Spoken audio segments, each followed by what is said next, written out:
Well, first, congratulations to ECU on the win. They earned it. And I also like to apologize for our football team for how that ended. I'm embarrassed as a coach, and I know our players are too. That's not how people of this program, players of this program, staff of this program want anything to do with something like that. And to me, it's a terrible response to something that happened to one of our players, and there's no excuses for it. And so I apologize to ECU and their team for the way we responded. As far as the game goes, there's a lot of plays in this game. I was proud of how we fought back, got back into the football game, flipped the momentum, took a lead, and then just didn't finish. Had 2 drives offensively where we could have ran the clock out, didn't. Defensively, had them 3rd and 10 on the 21, give up a 79-yard touchdown run. And so we had our chances to win that football game and didn't get it done. Questions? Anybody have questions?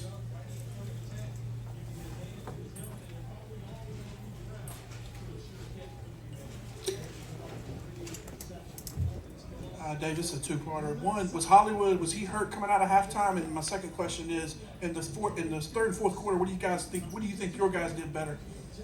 He was not hurt, so I'm not sure why you thought he was.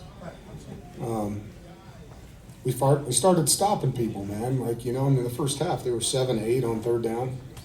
So we got some stops. We forced 2 turnovers. Offensively, we took advantage of field position, scored multiple touchdowns, and started playing complimentary football. In the first half, we had drives that ended without points several times, moved the ball well throughout the first half, did nothing to stop them. They were 7 of 8, like I said, on 3rd down. They rushed for 300 and some yards. And it's hard to win a football game when you give up 300 yards rushing.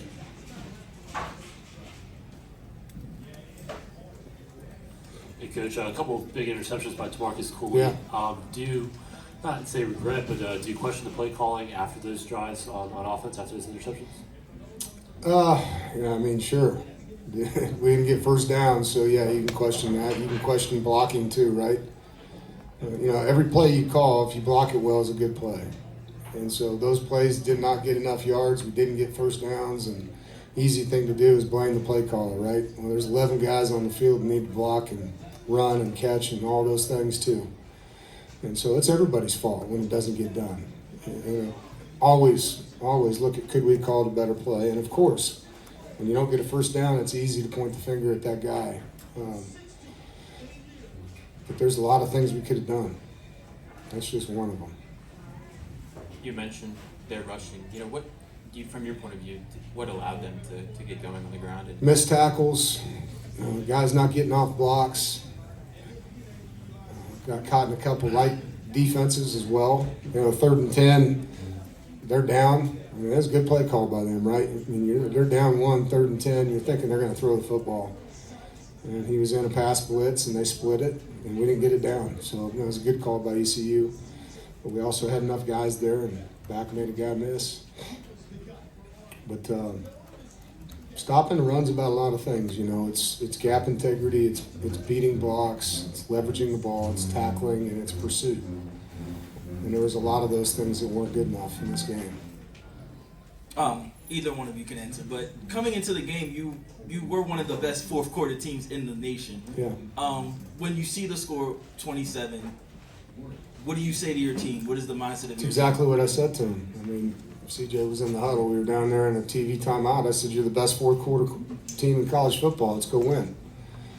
And we did. We went down and scored. Defense stopped them, went down and scored, took the lead. It was 3 minutes and 40 seconds left and had a chance to get a first down, make them burn their timeouts, and we didn't get it done. And the defense didn't stop them. But we've been a good finishing team all year, and that was the theme of this whole bowl was finish. Finish, finish, finish. And we got right there. We were 3.5 minutes away, and not enough. Offensively, we got the ball still, and we're driving it down with a chance to score. And it's tough. Hollywood had a hell of a football game. The ball goes through his hands. That kid makes that play 99 times out of 100, and he didn't.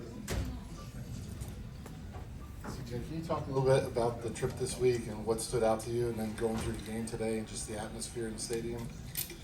Yeah, this is my first bowl game. You know, I had a fun trip. You know, a lot of things was great. I enjoyed myself. You know, built a better bond. You know, more, you know, got closer to my team this week, and you know, it was a pretty fun experience. And you know, it's not fun when you don't finish. You know, what we came up to do, and we didn't do it. We didn't finish it. So, I'll say that if we finished the game, it would have been a way better experience.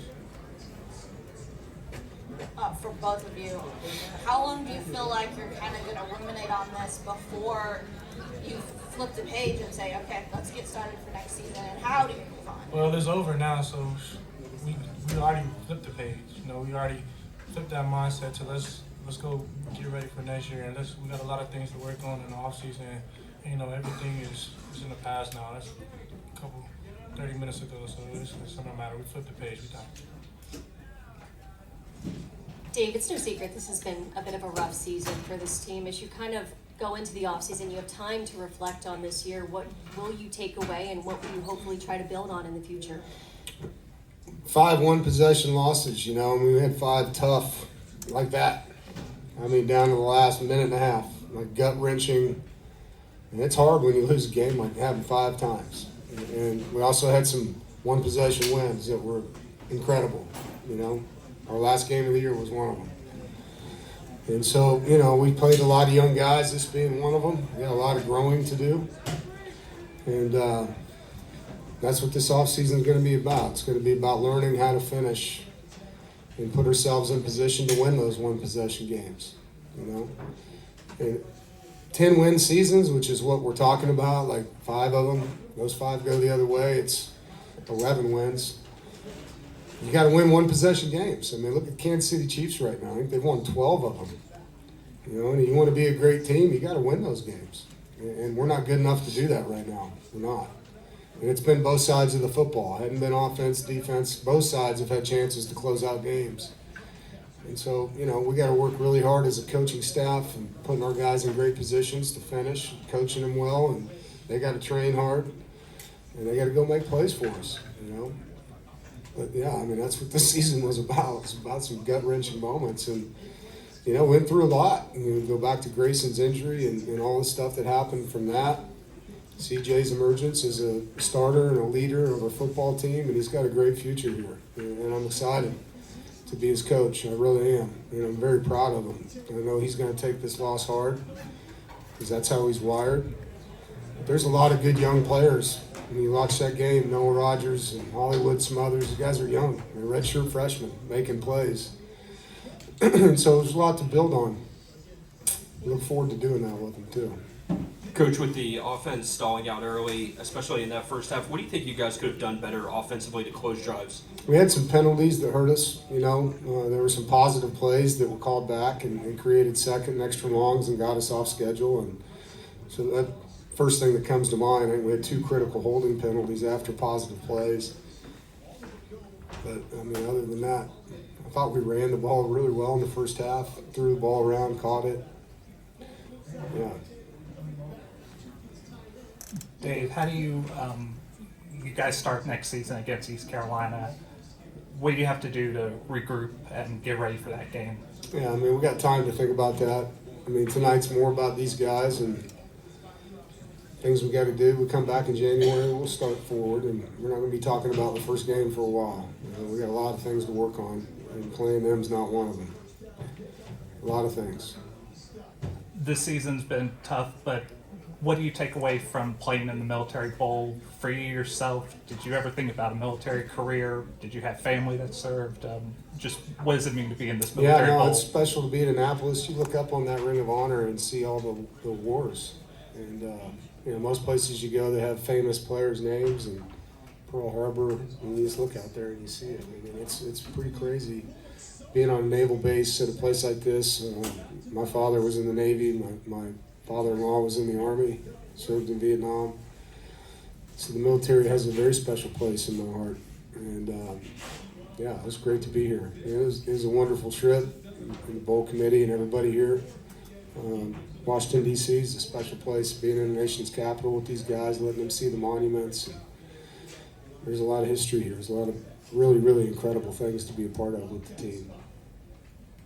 Coach CJ, thanks for joining us this week and today. Appreciate it.